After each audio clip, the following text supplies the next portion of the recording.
출구 없는 파행 미로에 갇힌 국회에 또다시 조국 민정수석의 이름이 떠올랐습니다. 문재인 대통령이 곧 10명 안팎의 개각을 단행할 전망인데요. 조국 수석이 법무부 장관에 기용될 것이라는 언론 보도가 먼저 나오면서 당장의 야당 반발을 불러오고 있습니다. 나이트 포커스 오늘은 김영준 명지대 교수, 강희용 한양대 특임 교수 나오셨습니다. 안녕하세요. 네, 안녕하세요. 네, 주제와 영상부터 보겠습니다.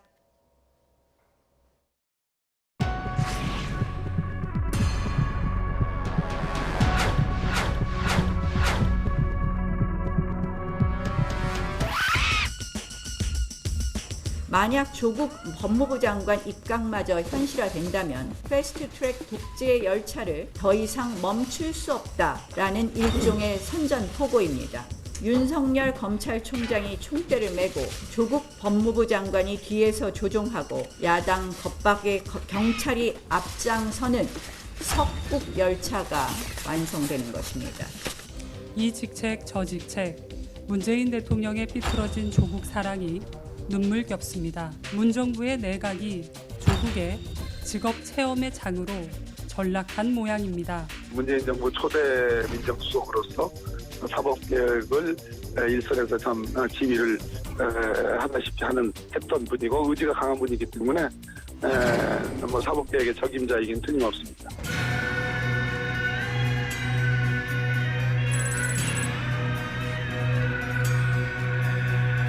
대통령의 지명 철회를 촉구합니다. 공정한 법 집행을 해야 할 법무부 장관 자리에 자신의 최측근인 민정수석을 기용한 최초의 사례이자 최악의 측근 인사, 회전문 인사이기 때문에 그렇습니다.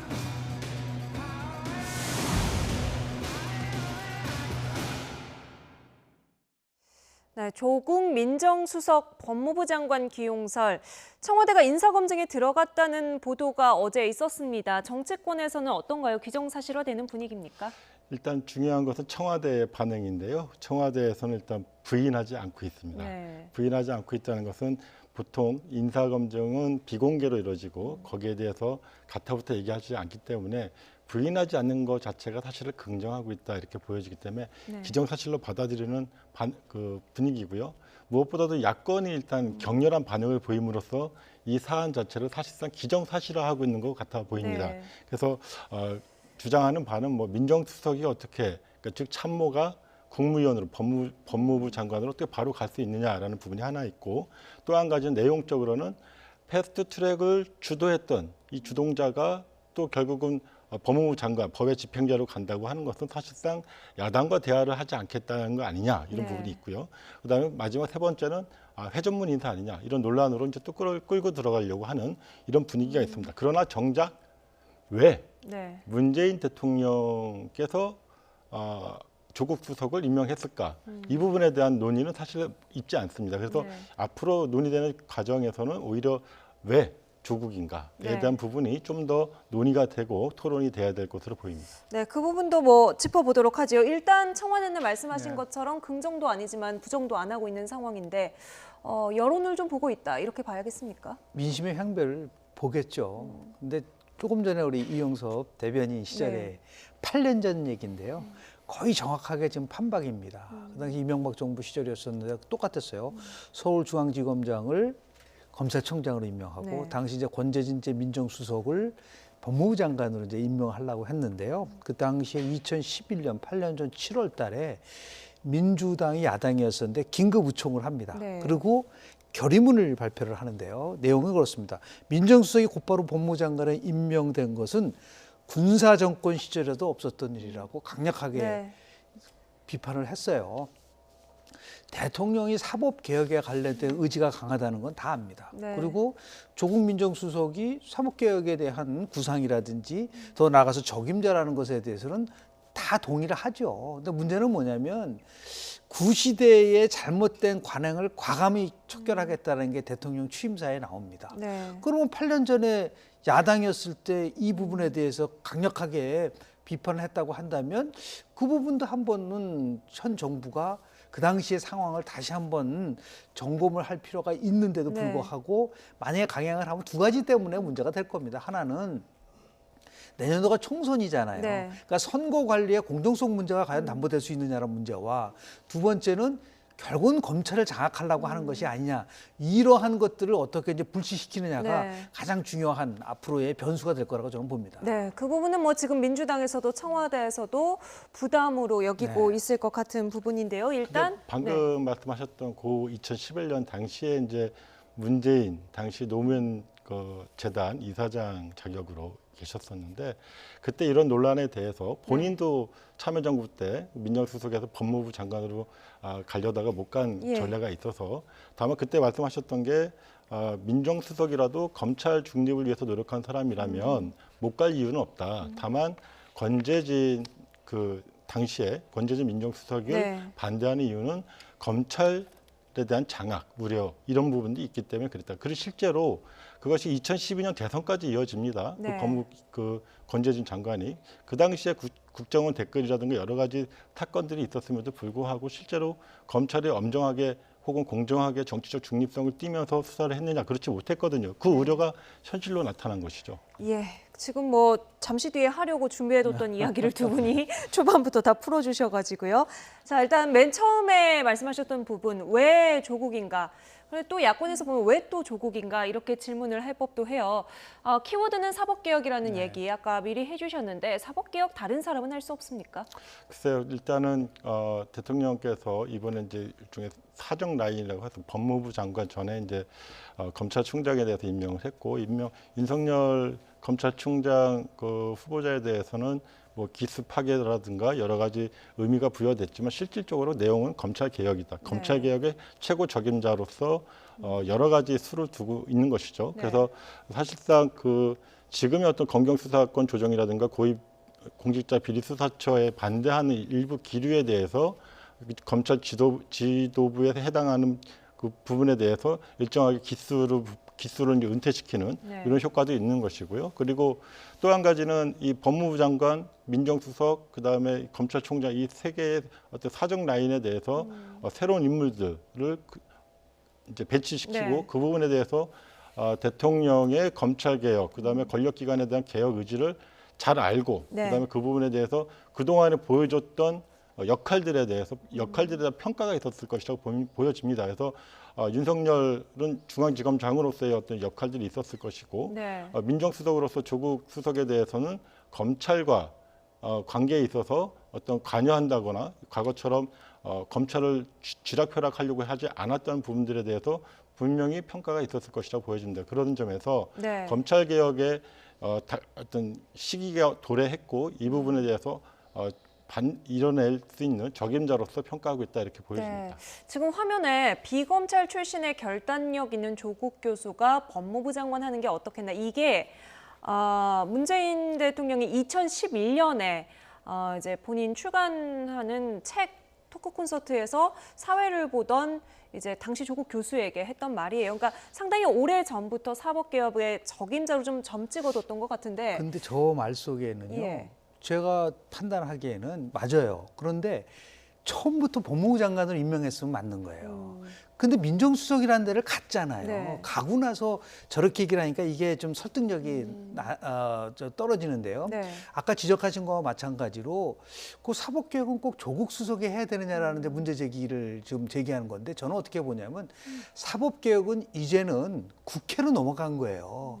더 이상 법무부 장관이라든지 민정수석이 할 수 있는 영역이 아니에요.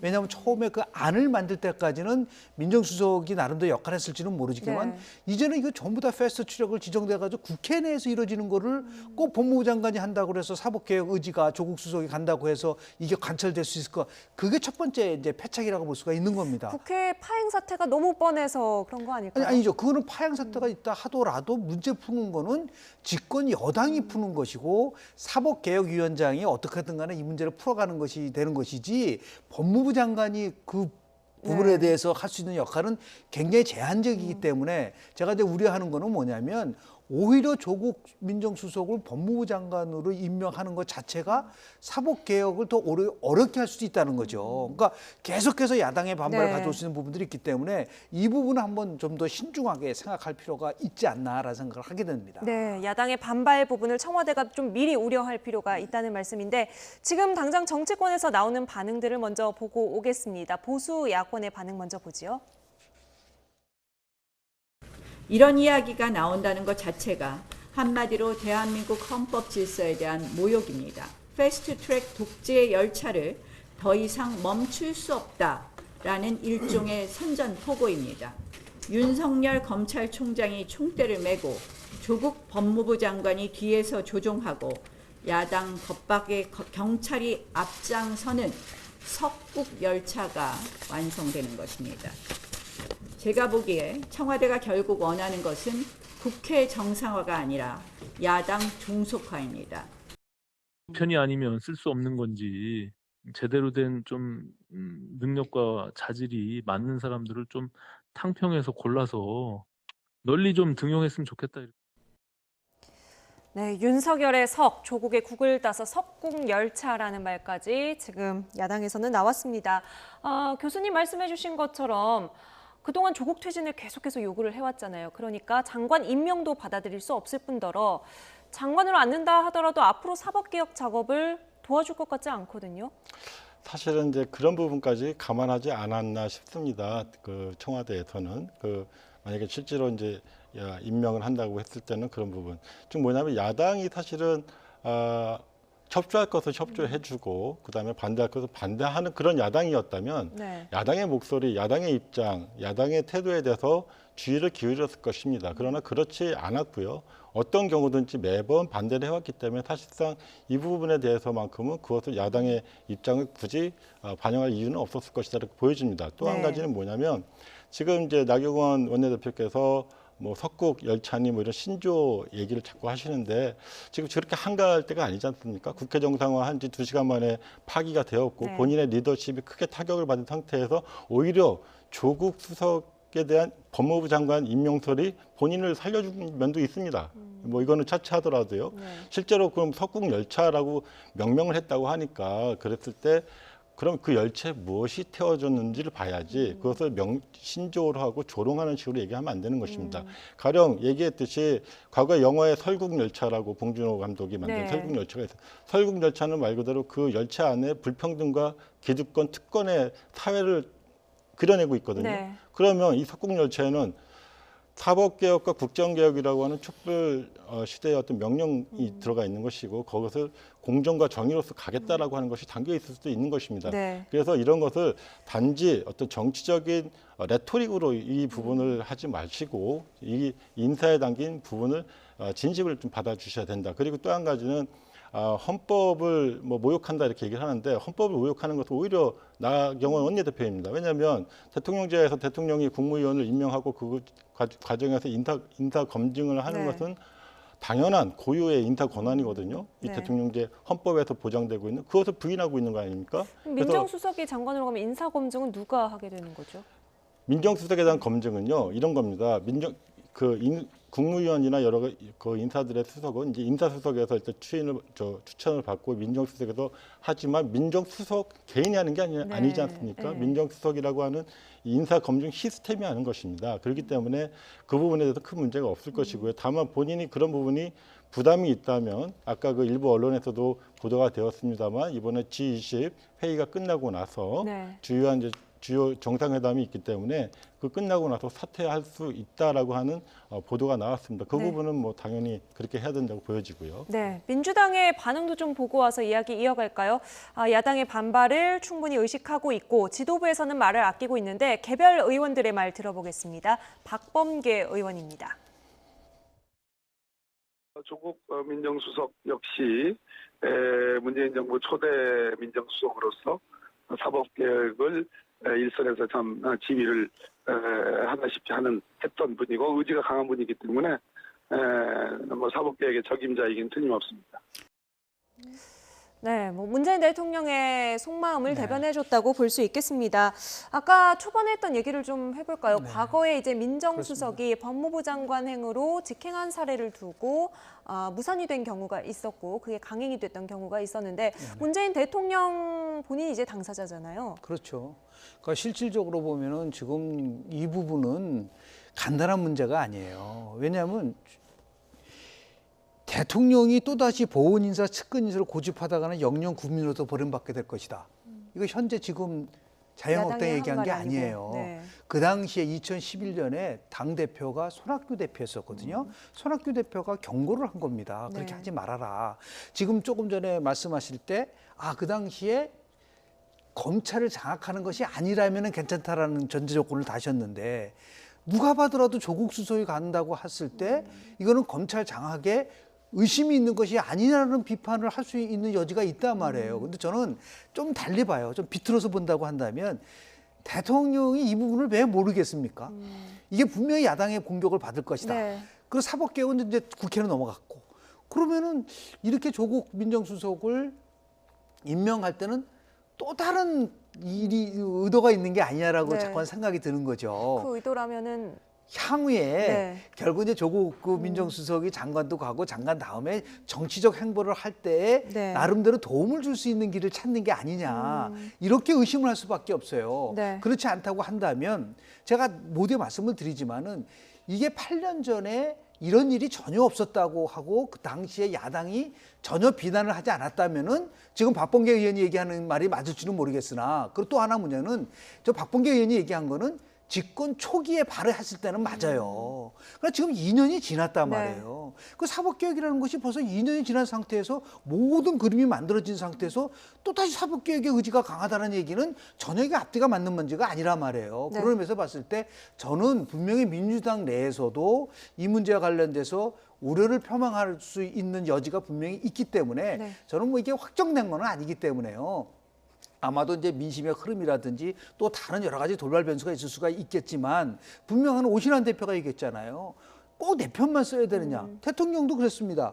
취임사에서 대권 지지 여부와 상관없이 유능한 인사를 삼고초려해서 네. 일을 맡기겠다까지 얘기하지 않았습니까? 그런 의미에서 봤을 때 저는 한번 조금 더 네. 신중하게 인사와 관련돼서 좀 고려를 좀 해야 되지 않나 생각을 좀 합니다. 네, 그렇다면 8년 전에 2011년 이명박 정부 당시에 권재진 법무부 장관 임명 과정에서는 정치권에서 누가 어떤 말을 했는지 그때 국회로 다시 한번 돌아가 보겠습니다. 보고 오시죠.